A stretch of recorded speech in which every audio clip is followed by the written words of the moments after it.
Wednesday, November 5th. The eve of week 10 is upon us. Can't believe it's already week 10. I feel like I say that every single week. Can't believe it's this week. Can't believe it's that week. But we're already into week 10, guys. Means we only have 5 more weeks. 10, 11, 12, 13, 14. Yeah, 5 more weeks. I have to count with my hands until the fantasy regular season is over for most of you. Maybe your league's different. Maybe your league starts earlier. I don't know, but I think most people go till week 14. It's still a significant amount of time. It's still time for you to make a comeback, even if you've started off poorly. Even if you're sitting there at 3-6. You rip off 5 wins in a row, and you go 8-6. There's a good chance you make the playoffs in your league. So keep the faith. All you got to do is make the playoffs, and who knows what happens after then. So. But yeah, we're here answering questions for the next, I don't know, we'll stay an hour if we get enough questions. If not, we'll end it a little bit shorter. Dynasty questions, trade questions, start sit, personal questions. If it's not too personal, sure, I'll allow it. And not much is too personal anyways, but we are here into week 10. We have 4 teams on bye. We have some pretty good teams on bye, if I remember correctly, right? I know one of them. I'm just pulling up the list. There was one that's is not like the others. We have the Chiefs, the Bengals, and the Cowboys. I mean, we have a bunch of fantasy relevant players. You got no Mahomes, no Dak, no Flacco. You have no Kareem Hunt. You have no Javonte Williams, no Chase Brown, no Jamar Chase, no T. Higgins, no Rice, Worthy, Kelsey, Lamb, Pickens, Ferguson, all these guys, man. And then the Tennessee Titans. So the Tennessee Titans are that one team that kind of not like the others, that's for sure. It is not like the others. But maybe you were starting someone or from those teams, who knows? But yeah, we're here answering your questions if you have them. Let me just make sure of something here. I just realized I made it so it's not allowed for comments. So if you're in here and you can't comment, make sure to hit the refresh button. And then you should be able to comment. That's my bad. I messed that up there, that setting up there. So if you are in here watching and you want to drop a comment, you might have to refresh or something, leave and come back, whatever it is, and then you should be able to ask a question. Then I had a wrong setting on there, so hopefully now you will be okay. But yeah, we are. The week is upon us. We are kicking it off with a divisional game. We got the Broncos and the Raiders, so that will be interesting. There were some trades made that maybe are interesting for people.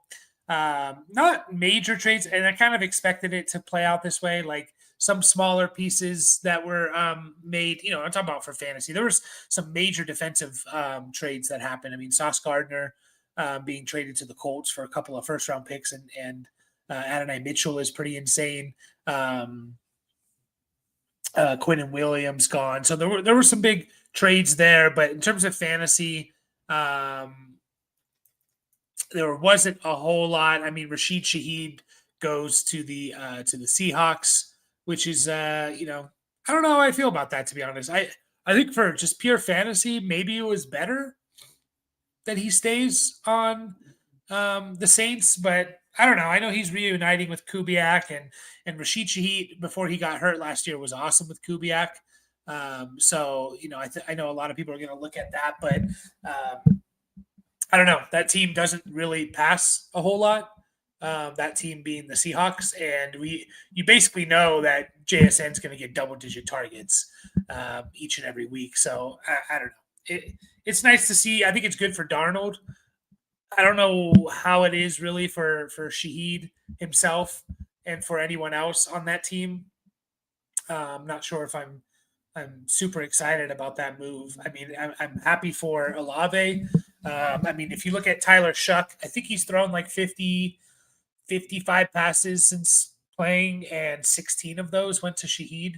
So you have a pretty decent target share opening up for maybe Olave, maybe Juwan Johnson, Taysom Hill, Devon Vele's there. Like, Kamara. Does Kamara get some more targets? Hopefully. So it'll be interesting to see kind of where the Shaheed targets go, for the Saints. The other trades, I mean, Adonai Mitchell to the Jets, at least it gives him some life for you dynasty players that were holding Adonai Mitchell. It gives him some potential life. He was just buried on that depth chart behind, basically Alec Pierce, but, everyone else there. It gives him some life. I mean, is he, a top 3 pass catcher on the Jets? Potentially. I was never the biggest Adonai Mitchell fan when he came out. I wasn't a huge fan of his, but he was a second round pick. He was he was like the 56th overall player. Like, there's something there. And so we'll see if the Jets can bring that out. Paraiko says trade Bucky and Olave to get Lamb. My running backs are Javonte, Tracy, Henderson, and Bucky. My wide receivers are Puka, Olave, BTJ, and Godwin. I'm 7-2. Yeah, I mean, you're getting the best player in that trade for sure. We still don't know when Bucky's coming back. Now, they haven't ruled him out, which is an improvement because the last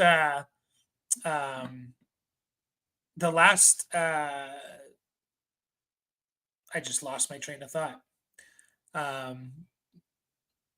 Completely. Oh, the last few weeks. Wow. Thinking about something else. The last few weeks, like, they were ruling Bucky out on like Tuesday, the week before, right? At least now they're not ruling him out, but he's still not practicing. So I know for you, it doesn't really matter. I mean, you're 7-2. You're probably going to make the playoffs, and you can survive a couple more Bucky weeks.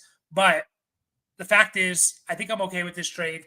Getting CeeDee Lamb, I think is fine, and I think you're getting the best player. So I think I would do that for your trade there, Paraiko. 12-team dynasty start 10. Would you give 2026 first, either the 102 to 103, a mid first, and a Olave for CeeDee Lamb?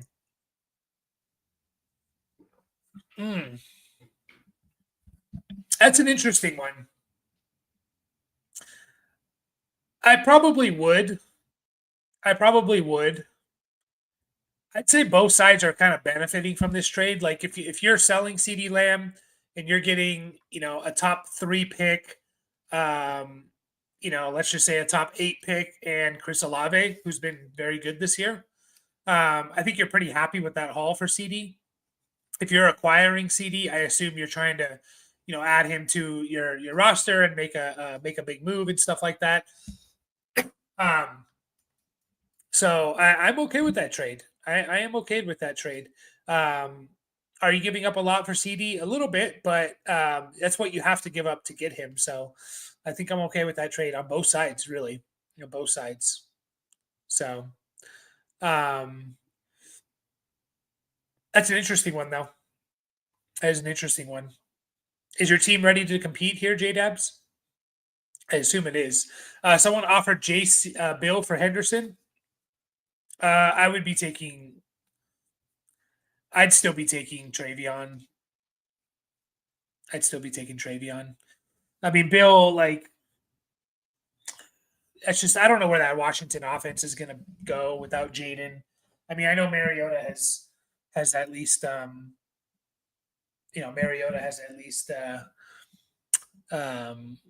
been able to move the offense and play well, but Bill is by definition essentially a trap back, meaning if he doesn't score a touchdown, you're kind of screwed.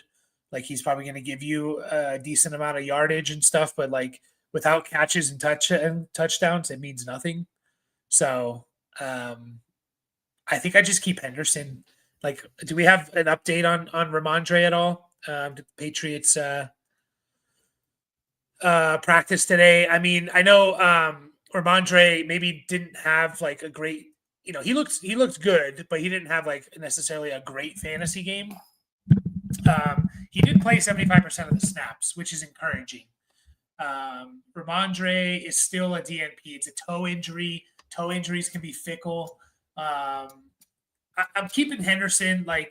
He had 18 touches and he didn't maybe he didn't quite turn it into what we expected him to, but he still gave you 87 total yards with 4 catches. He gets a touchdown and you're ecstatic with that stat line. So whatever side you're getting here, but I would want the Travion side. I'd want the Travion side. Yeah, back-to-back CD questions. Yeah, that's awesome. That is awesome. I know one of them's in redraft. There, do I stash BTJ at this point? So you tell me he's on the waiver wire random post, or are you saying like should you hold on to him? What are you saying there? I mean, if he was on the waiver wire and I had a spot on my bench, yeah, I'd be adding BTJ, but it's not great. It's not great, that whole situation. I know they added Jakobi Meyers. They added Jakobi Meyers to that team. So, yeah, I mean, yeah, it's just a bad situation, man, all around. A complete terrible, terrible situation all around. So, I don't love that. I really, really don't love that situation there. But yeah, I mean, I would pick up BTJ if he was out there on the waiver wire personally. 6-3 tied for first and second in points for. Lineup looking like May, Caleb, Judkins, Warren, ETN, Amon-Ra, Buka, Dunze, Rondé Gadsden, RIP Kraft, Devontae Adams, Olave. Yeah, that's a sick team. So that's the team you're trying to add CD to. So what is your start 10 then? I assume it's Superflex. So you're starting May, Caleb, Judkins, and then either Warren or ETN, Amon-Ra, Ibuka, Dunze, Rondé Gadsden, Adams, and Olave. I lost count there. Wait, let me count again. Hang on. May, Caleb, Judkins, Warren or ETN, Amon-Ra, Ibuka, Dunze, Kraft, Adams, Olave. So basically you getting Lamb. Okay, so you're basically swapping out your last flex spot, is instead of Olave, it becomes Lamb, and you're giving up a couple first. Yeah, I mean, I think that's the type of move you make. Like, you're trying to win the championship. And honestly, if you win the championship, you don't really care too much about like, oh, I gave up 26 picks and stuff like that, 26 firsts and stuff like that. So you have a pretty sick team there. If all these guys stay healthy, it's a really good team. It's a really, really good team. I mean, you're benching each and every week at this point. If you add Lamb, you're basically talking about, do I start? Your question each week is, at least for the next couple of weeks, is do I start Warren, ETN, or a Dunze, right? Well, I guess that's like your question. One of those as your RB2, and then the other one is a flex. So yeah, I mean, I'm good with it. That's a team that can win. That's 100% a team that can win the championship there. So, yeah, that's a pretty sick team there. Dobbs or Metcalf this week? I assume it's PPR. What do I have? I'm pretty sure I have Metcalf. There. Hang on 1 second. 1 second. Yeah, I'm gonna go Metcalf. I think the matchup is easier. We don't know. Obviously Dobbs is going to get a boost here because of like the Golden and Kraft injuries. But Luke Musgrave, we saw Musgrave be a solid tight end his rookie year. He's actually, he was the tight end one over Kraft. They were drafted the same year. So I don't think like all Kraft's targets are going to go to Dobbs and stuff. I'd still go Metcalf. It's close though. It's close. But yeah, I would still go Metcalf. Jeremy Fowler said they aren't sure when Rhamondre will be back, and they were happy with how Hendy and Jennings played. If I knew Hendy would just be the starter, it would be a lot easier losing Bucky. Yeah, I mean, if Stevenson's out, Henderson's the starter, right? Let me pull this up here. I want to pull up. Wait. I'm trying to pull up exactly Sunday 10 reactions. I'm trying to pull up exactly. Why can't I find it? Sorry, guys. Give me 1 second. I'm trying to pull up what the exact splits were. I know Henderson played 75% of the snaps, but I want to pull up the exact splits here. What was Sunday? Sunday was the second, right? Okay. Bear with me. Okay, here we go. Okay, so TreVeyon Henderson's snap share. So it was 51 snaps to Terrell Jennings 17, which is fine. You still want someone else touching the ball a little bit at least. He had early downs went 36-13 to TreVeyon. The goal line, they only had 2 goal line snaps. It was 1 each. Only 2 goal line, 1 each, which kind of sucked. You wish you would have seen TreVeyon get the goal line snap, the goal line touchdown. Short yardage went to Jennings 2-1. Third down and 2-minute drill dominated by TreVeyon. So TreVeyon is the starter 100%. If Stevenson's out, it's not even close. Terrell Jennings is going to spell him. Terrell Jennings may take a touchdown like last week, but if you're telling me TreVeyon Henderson's going to give me 18 touches every week with 4 of them as catches, he is a top 20 running back. That's what he's going to be. Okay. That's just what he's going to be.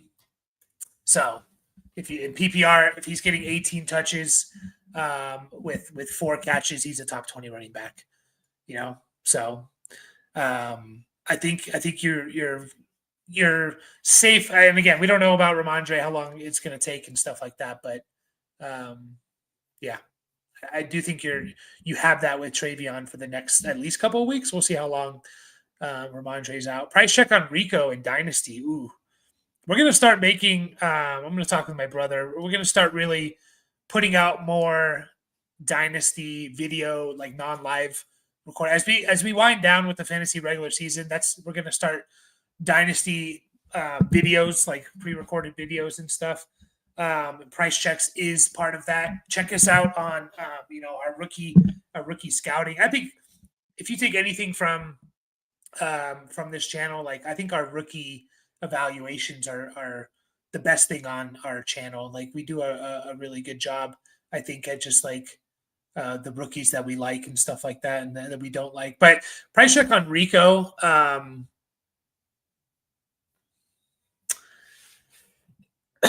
I think Rico this year is going to be a top 15 running back, and with the upside, obviously, of being a top 12, top 10 guy.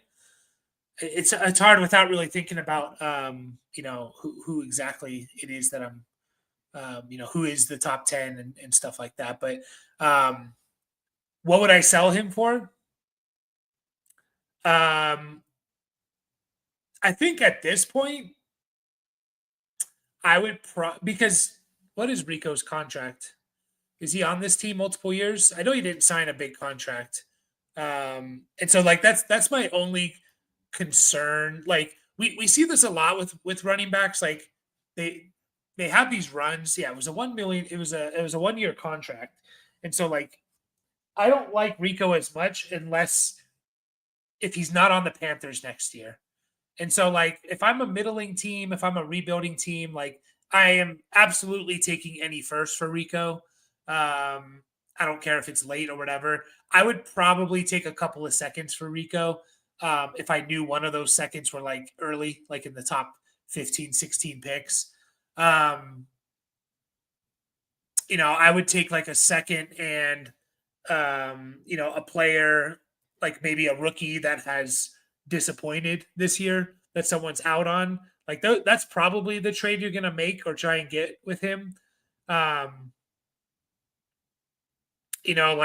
can you get like a second and Caleb Johnson, a second and RJ Harvey?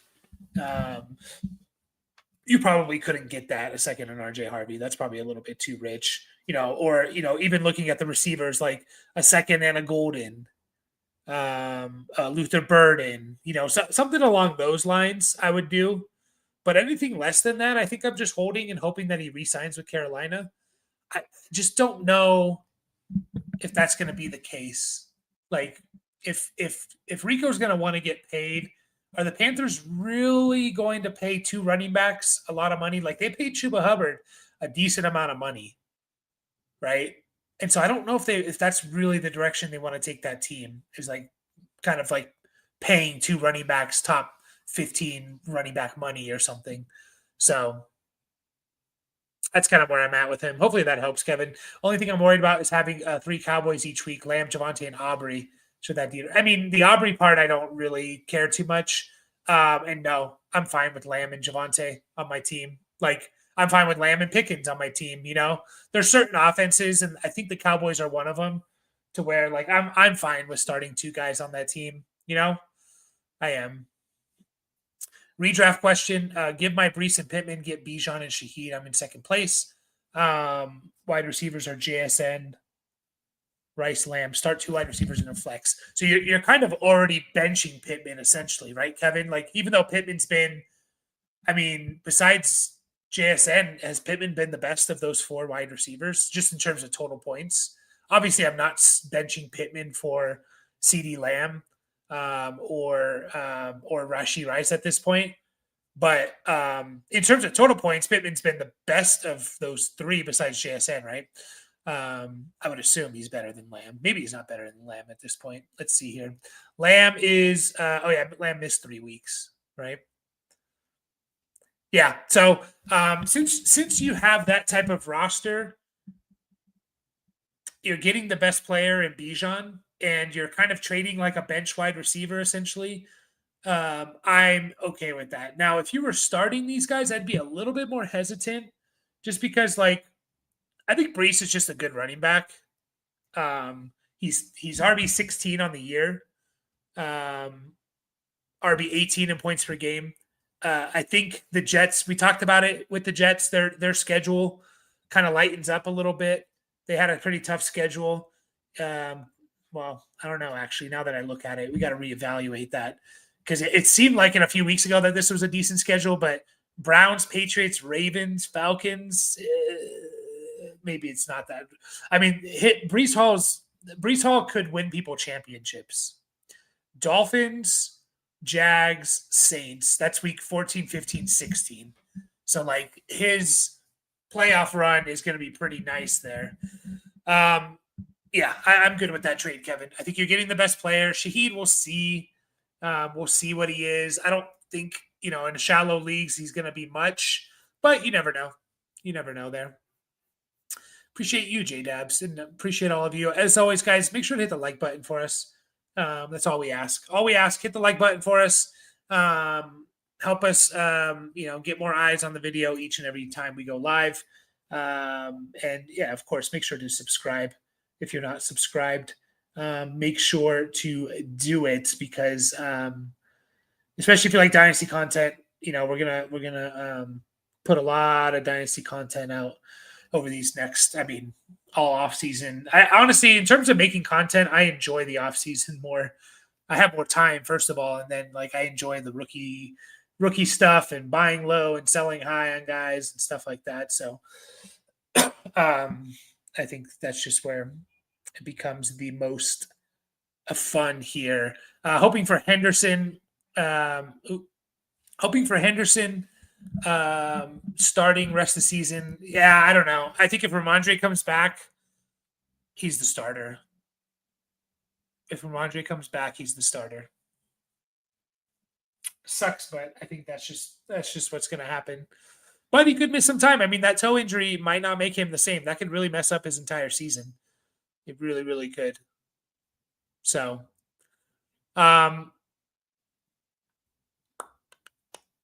just trying to see if I can make a move here. I have a redraft team with our listeners, and I'm not doing so hot in that league. Like I am in 10th place. I got to make a move. Trying to make a push for the playoffs potentially. 3 games out. We play. We play. You get two matchups each week, so you can make that up. Still, there's five weeks to go, but traded Dart and Brees Hall for McBride and Sam Darnold, full PPR Superflex redraft. Traded Dart and Brees Hall for McBride and Sam Darnold. I'd probably, I don't know what your roster is there, Merc. I think I lean the Dart Brees Hall side. But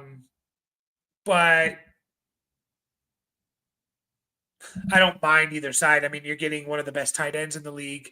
Sam Darnold has been awesome this year. I am curious though, since Dart took over. I think it was week 5, right? Since Dart took over, he's been the QB3 this year. So, like, I would make the argument that you did trade away the 2 better players in Dart and Brees Hall. But also, if your team was kind of deep at running back or you really needed a tight end, then I don't mind that trade. But yeah, without knowing the context there a little bit. What's up, Rocky? What's up, Frosty? Knicks or Dart this week? I think I'm going Dart. I there's not many quarterbacks. I don't think I would start over Dart. Let me see here. Let me see, guys. Let me see.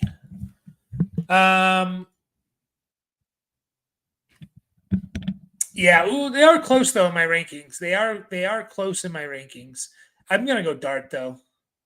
I'm gonna go Dart over Bo Nix.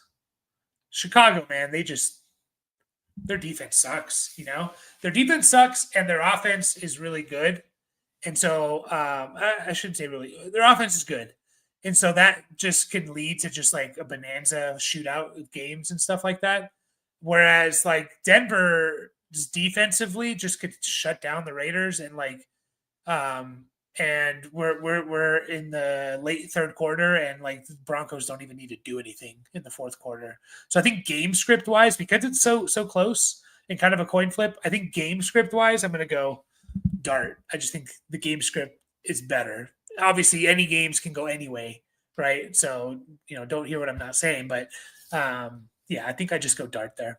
Is BTJ not who we thought? I think he was injured. I think he's been injured the last couple of weeks. Now he's obviously injured, but I think he's been injured the last couple of weeks. I think there's some issues with him and Trevor Lawrence and timing. Trevor Lawrence had this issue with Ridley as well. Like they couldn't get on the same page, right? Like there was lots of targets happening and stuff like that. But it was just like little things like, oh, this touchdown was caught with a toe out of bounds or overthrow here or miscommunication. The same thing happened with Ridley. So I don't know exactly what it is. I can't believe that someone that good, like that had that good of a season is just that bad. I will say this about BTJ.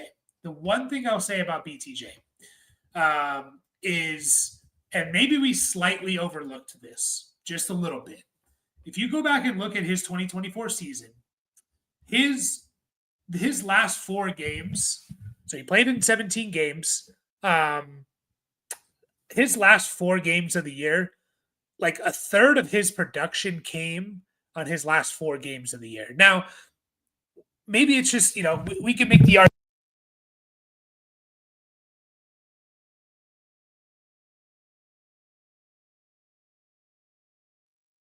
I muted myself. Sorry about that, guys. Maybe we make the argument of like, well, yeah, he's a rookie receiver, and this is the progression of rookie receivers, sure, but like I do think we kind of overlooked it a little bit that like he went absolutely bananas the last 4 games of the year, and so I guess what I'm getting at is like we see this all the time with receivers and players in general. They have stretches of games, and then like they're not as good as that stretch of games that they had. I think it's a lot easier to believe in it when it's a rookie doing it. But he had 48 of his 133 targets, right? He had 48 of his 133 targets last year. He had 33 of his 87 catches, right? Let's do some math here, guys. Bear with me. So he had 36% of his targets in those 4 games, 36% of his total years. He had 38% of his catches in those 4 games. He had 34% of his yards in those games, and he had 40% of his touchdowns in those games. So literally over 35% of this guy's production came in 4 games. And I think we kind of overlooked that just a little bit. But I still think BTJ is awesome. I'm going to go and look. Maybe I can kind of look as we're simultaneously here. But like, I don't know. Like, have we ever seen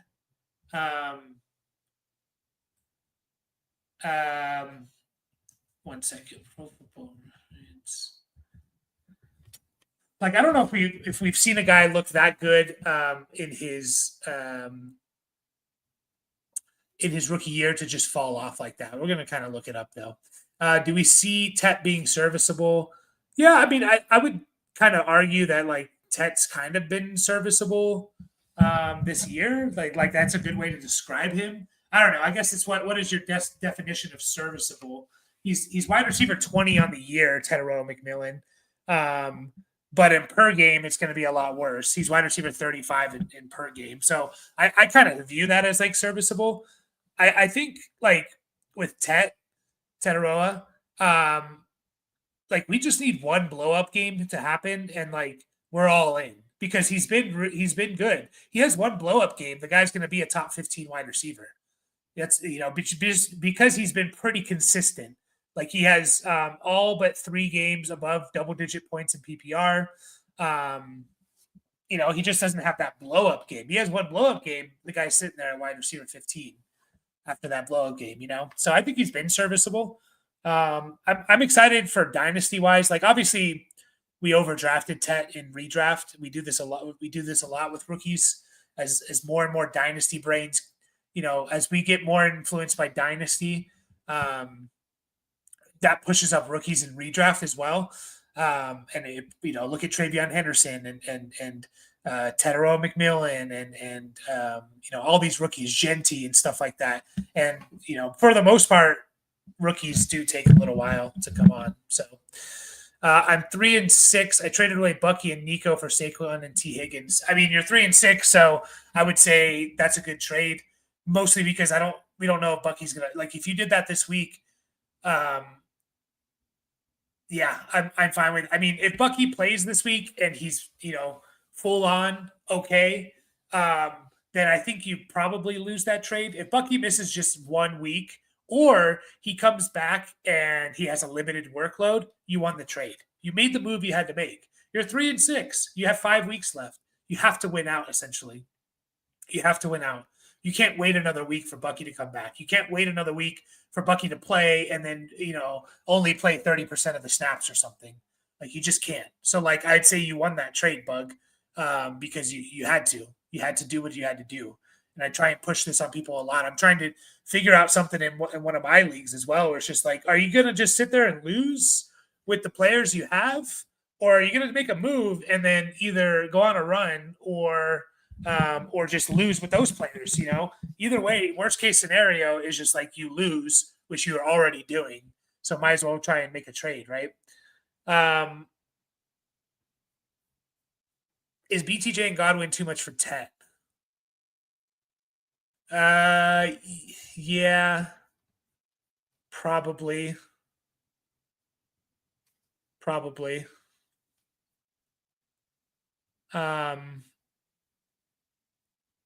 Yeah, I would say it's probably too much for Tet there. Would you trade away RJ Harvey 1-for-1 for either of these guys, Huge or Addison, or package RJ and Pittman for either Nico, Drake? I mean, if I could package RJ and Pittman for one of those guys, that's the move I'm making. and I would order it as Drake, Igbuka, Nico. Is how I think I would order that. But all three of those guys are fantastic. Would I do it straight up for Huge or Addison? I would do it for Addison. Huge, I don't know. I'm not really sure where I'm at there with Huge. So, yes, indeed, I would do that, especially for those ones, those stud receivers. Frosty and Parayko talking hockey. I love it. PPR pick one, Quentin Johnson, Dobbs, or Pierce. Gut instinct is I'm going to double check, but it's Dobbs for me. Yeah, I'm going to go Dobbs. I don't mind Huge this week either, but I think I'm going to go Dobbs. I think I'm going to go Dobbs there. You know, you get the hopefully a target bump with Kraft and Golden. Now, you know what's funny though is like we talk about a potential target bump coming from those two guys. Is Golden even going to miss this time? I haven't been following the news there, but let's just assume he is. Tucker Kraft is out. He hasn't really been getting that many targets. He has 44 targets in 8 games, so he's been getting Tucker Kraft. That is, he's been getting like 5-ish targets a game or so. But yeah, I would go Dobbs there. I would go Dobbs. Trevor Lawrence hasn't been good since he came into the league. Yeah, you're right. Yep. You are 100% right. And I speculated this with my dad when Trevor Lawrence came out of college, and just saying like I didn't see personally. Now I'm not an NFL scout or anything. I didn't see from his play. I'm not saying he doesn't have the tools. I didn't see from his play a generational type of talent. I did see a guy that deserved to be, the number one pick or, a first round pick and stuff like that. But I didn't see generational with Trevor Lawrence. And that's what he was, he was being touted as like the best thing since, Andrew Luck and stuff like that. And I didn't personally see that. He had so many weapons in those Clemson teams as well. I don't know. I just didn't see it. I personally didn't see it. So, but yeah, he hasn't been good. He needs to, something needs to be fixed there for sure. And the Shane Waldron stuff, yeah, that's not good. Not good for his usage. I think we need to kind of look at that stuff a little bit more. Coaches and offensive coordinators and stuff like that. It's got to be QB chemistry and how the team turned Hunter into the new shiny toy. BTJ is going through the classic wide receiver prima donna moods. Yeah. Yeah. But the thing is, though, and I agree, man, it's just so tough. Like, because BTJ was getting targeted. That's the big thing is like there were targets there, and that leads to the whole timing issue. But it's just like he also, again, Lawrence also had that issue with Calvin Ridley. So it's like, what is going on? What's going on with the timing here? We need to figure that out for sure. Right. What's up, Frizzle? Drop Bam Knight or Tajay to pick up Ray Davis. Yeah, sure. Yeah. I mean, if you need to start one of those guys this week, then it's you're starting Tajay. I'm probably going to drop Bam Knight. I know Trey Benson could come back, but either way, Amari DiMercado took over that backfield last week in terms of like the carries and stuff. So, yeah, I would do that for sure. I would do that. My buddy sniped London from me, so I had to get BTJ. I guess that sucks. Yeah. I mean, it sucks in hindsight. PPR, pick one. Dobbins, Vidal, Walker, or Charbonnet. Ugh. Yeah.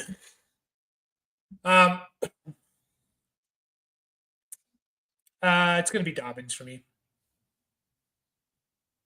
It's going to be Dobbins. I'm fine with the matchup, although the Raiders haven't been that bad. Like they've been actually pretty good against running backs, but I think I just go Dobbins. I kind of want to stay away from like the Charbonnet, Kenneth Walker usage. Like I think Kenneth Walker is a lot better than Charbonnet as a running back, but Charbonnet is getting all the value touches. And so that equates to like kind of neither one of them really being fantasy relevant. And then, Vidal, it's definitely between Dobbins and Vidal for me. I think I just go Dobbins. Should I pick up Ray Davis for Golden? James Cook didn't practice. Yeah. Yeah, I would. I would pick up Ray Davis, and I am going to also not pick up Ray Davis because he's already on someone's team. Appreciate you, Rocky. Start J.K. Dobbins and Harvey and flex Loveland, Parker Washington, Christian Watson, Shaheed, and Monangai. Or should I bench Harvey and start Monangai and flex one?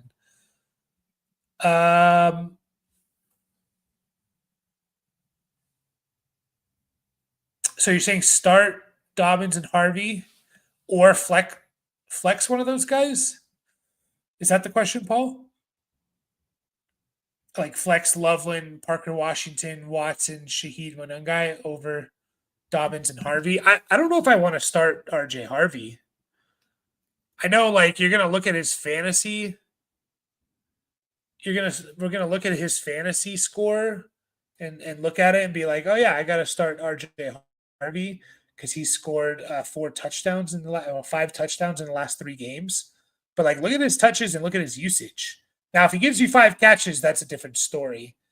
But I'm just not convinced. Like, I'm not convinced the 5 catches is the norm for him because he went the 2 previous games with 1 catch, right?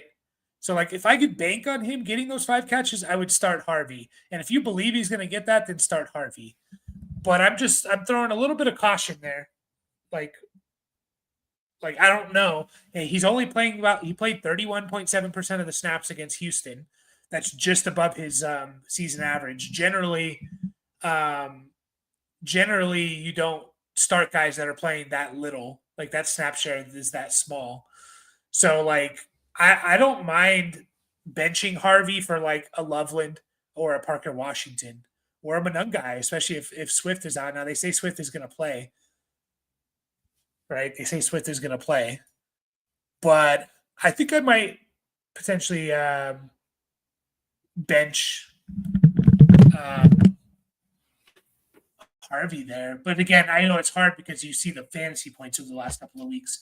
I'm just telling you what, in terms of the usage and stuff like that, what's happening there. So hopefully that helps just a bit.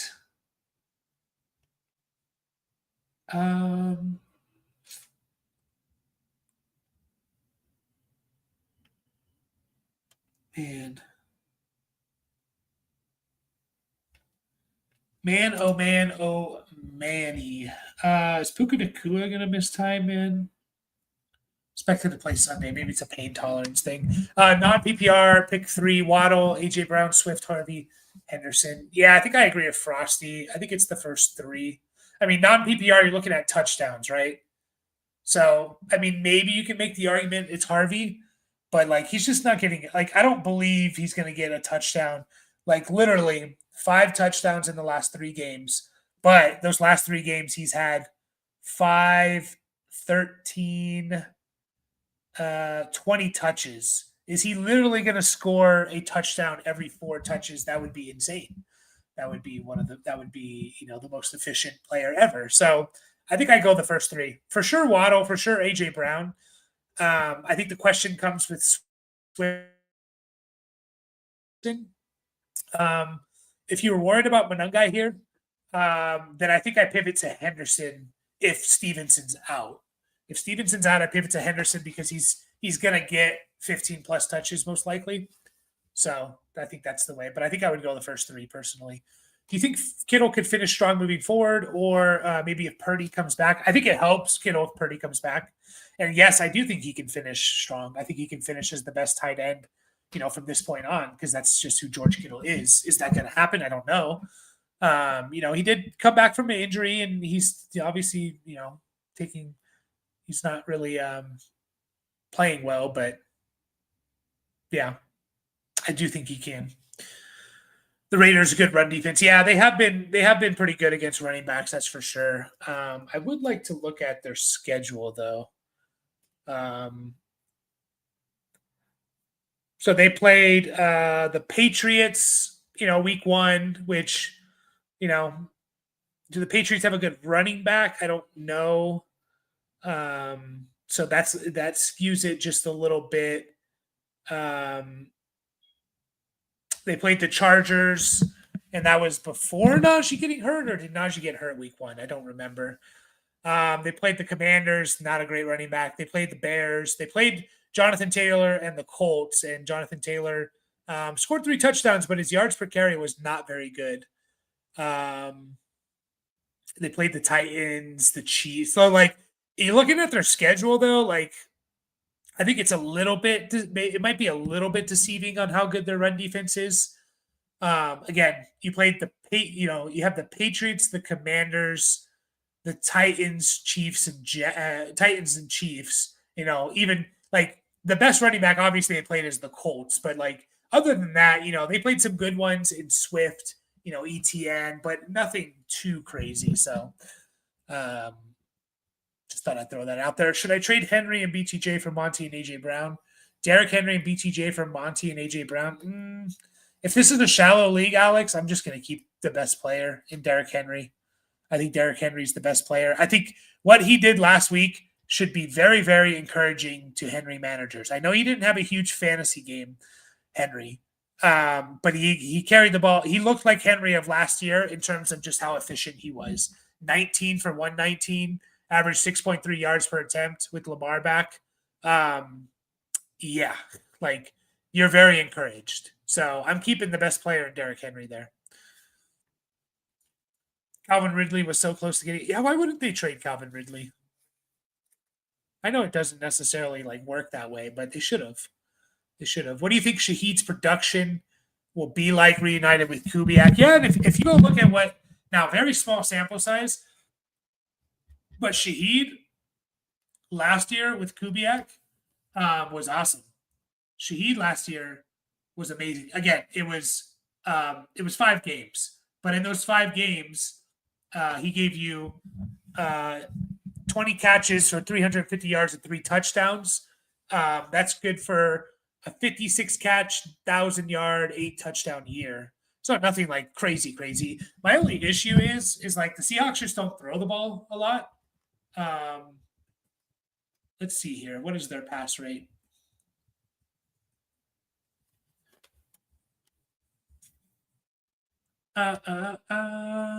Passing percentage. I feel like the Seahawks are second to last in the league in their pass percentage. They pass the ball 50% of the time. They're literally as balanced as you can get in terms of pass and run. So they don't pass the ball a whole lot. What does Darnold have?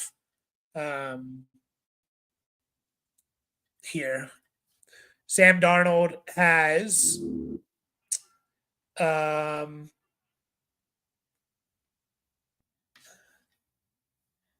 Sam Darnold has 216 pass attempts this year.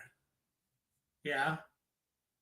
So he's averaging 27 pass attempts per game, and JSN's going to get double digits.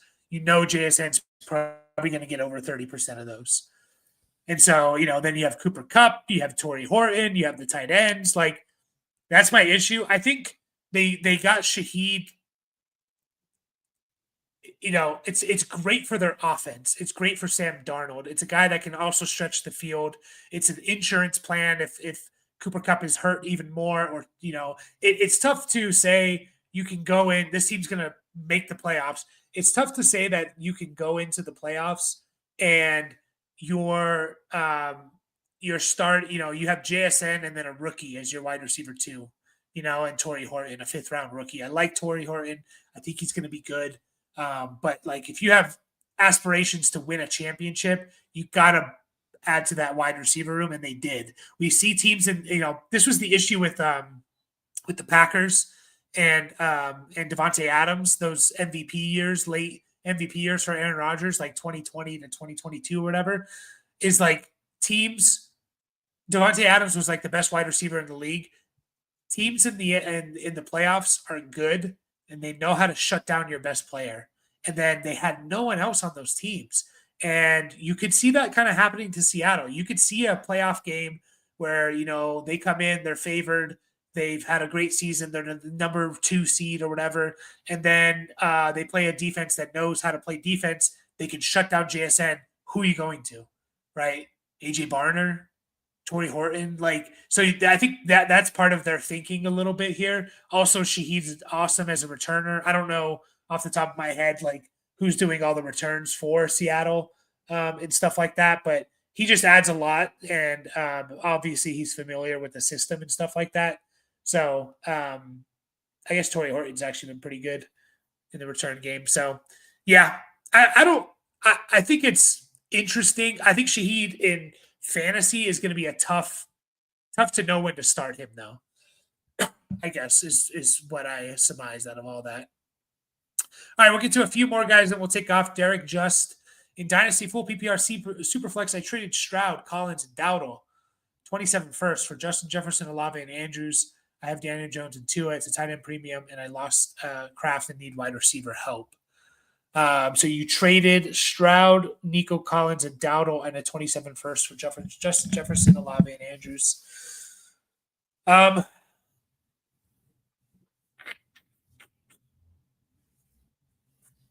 Yeah.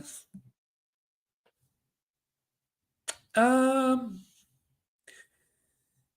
mean, you could make an argument at least heading into the year, and obviously the year hasn't played out that way, but trading Justin Jefferson for Nico Collins in a first is probably a process trade that I would make on the Collins in the first side, because I didn't have a huge gap. There was obviously a gap between Jefferson and Collins, but I didn't have a huge gap between the two. But fast forward into 9 weeks into the season and things have changed. I mean, you got the best player in the draft in the trade, and it's always hard to fault that. Olave is also a really good player. I think I would slightly prefer the Stroud, Nico, Dowdle, and a first side in a full PPR Superflex. It is a tight end premium, so Andrews could still be good. So you're getting wide receiver help and a tight end, like you said you needed. I don't feel super confident in Dynasty with Daniel Jones and Tua as my 1 and 2. I guess that's my only little criticism there, Derek. Is I would not feel very comfortable with that quarterback room.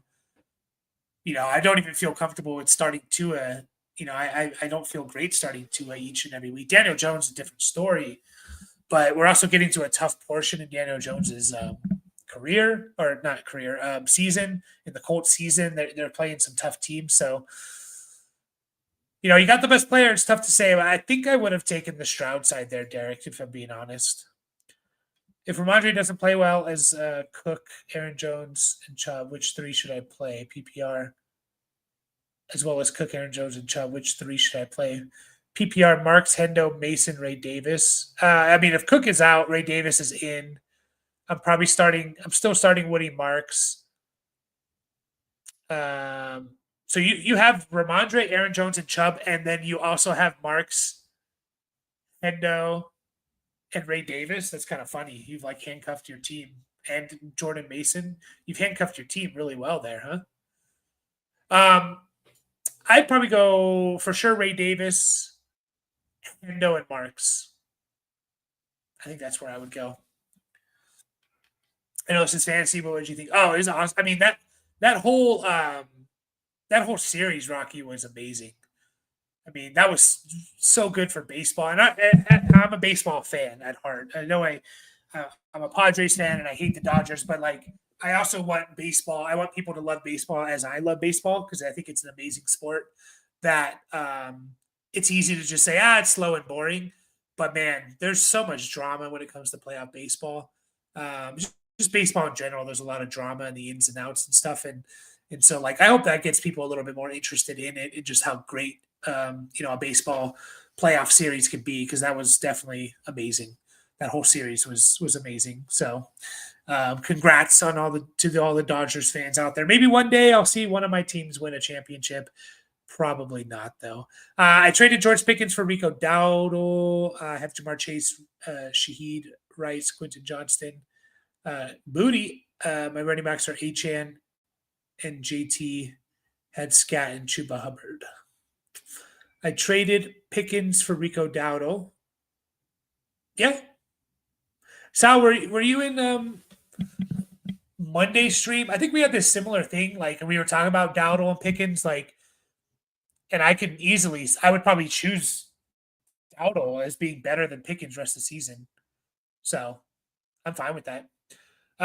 Well, this is probably the last one here that we'll get to. We're going to be live tomorrow after the game, guys. So we'll be answering more questions. But we have Dart or Caleb Williams here. A question. I think I'm going to go Dart. I just love Dart's matchup. I don't mind either one of these, to be honest. Here, Joe, I would trust your gut.